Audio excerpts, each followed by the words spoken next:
Hello everyone, welcome back to my channel, or welcome if you're new. I'm back with some more K-pop opinions, and this time I'll be discussing certain opinions that K-pop stans might not want to admit to themselves, but they will eventually need to accept. You already know these are just my opinions, and it's perfectly fine if you disagree while being respectful. Let me know your thoughts down in the comments. Without further ado, let's just start.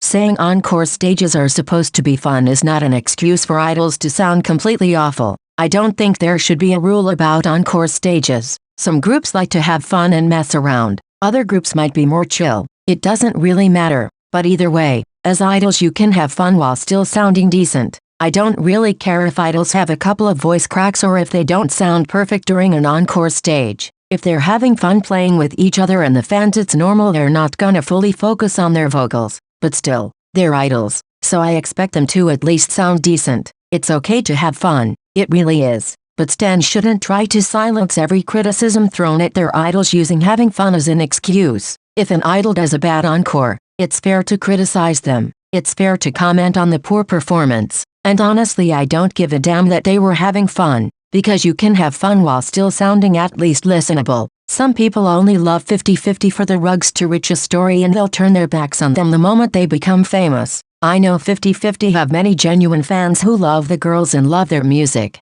but it's undeniable how a portion of their stans are just token stans who desperately want to see a small group outside of the big four making it big with no pre-debut hype, no famous seniors, no famous company, and no already famous member. It seems like some K-pop stans are only happy for 50/50 because they are giving big four groups a run for their money on international charts. 50/50 really have that rugs to riches story that people love so much, the same one that BTS had. But look at BTS now. They're literally one of the most hated groups out there because they are too famous. And I know 50/50 will never reach the level of fame. But if they end up becoming an established group that consistently does well with every comeback, I bet many people will turn their backs on them. I know it's cool seeing a group outside of the big four achieving so much, because sometimes it almost feels like it's only groups from big companies that can make it big. So it's nice whenever there's a group from a smaller agency that does well. But certain stans are so desperate to see a new group changing things up and proving the big four no longer rule K-pop.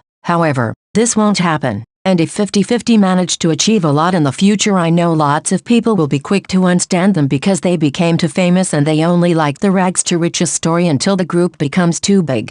Queendom Puzzle isn't gonna benefit anyone in the end. We've seen it already with Queendom 2. WJSN were the winners, but winning didn't benefit them at all. Queendom 2 actually didn't help any other contestant in getting more famous and keeping their popularity. The only Queendom season that I think actually benefited the groups was season 1. But that's because the groups that participated were much bigger than those that participated in season 2 and in Queendom Puzzle. But let's compare Queendom to another Mnet survival show like Girls Planet. We've already seen that the Cherry Bullet girls didn't gain any fame by participating, despite managing to stand out during the show. And this is because at the end of the day it doesn't matter how much attention you might get. If your company is incompetent, that attention will not translate to popularity, which is exactly what happened to Kepler, Brave Girls, and WJSN. Despite participating in Queendom 2, the companies just let their hype fade away without doing anything. And I think this will happen for Queendom Puzzle as well. Even the members that will debut in the final group won't manage to bring a lot of popularity to their respective groups.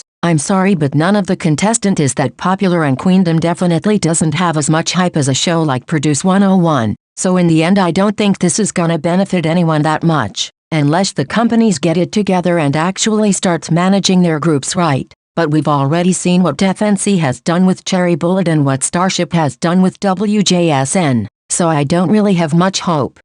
Just because HYBE bought Chaerwon and Sakura's contracts, it doesn't mean they'll do the same for every project group, and just because they bought some companies, it doesn't mean they'll do the same with every company out there. I don't get why people think HYBE is gonna buy Bahi's contracts when Kepler disbands, for example. They're not gonna do that just because they did it with Chaerwon and Sakura. Mind you, Chaerwon and Sakura were part of one of the biggest 4th-gen groups, and Kepler is not at IZ*ONE's level. HYBE saw the opportunity with Chaerwon and Sakura, and they took it because IZ*ONE was successful and they were two members who had a big fan base in Japan. In fact, LE SSERAFIM is doing pretty well in Japan thanks to them. But what I'm trying to say is that there was a reason, so HYBE will not just buy the contract of any survival show member. Same thing goes for companies. Just because HYBE bought some companies like Pledis and Source Music, it doesn't mean they will buy any company who has famous artists. I've heard people saying they thought HYBE would buy 50/50's company, but I mean, why? It's not like HYBE doesn't already have groups that chart well internationally. They literally have New Jeans and BTS.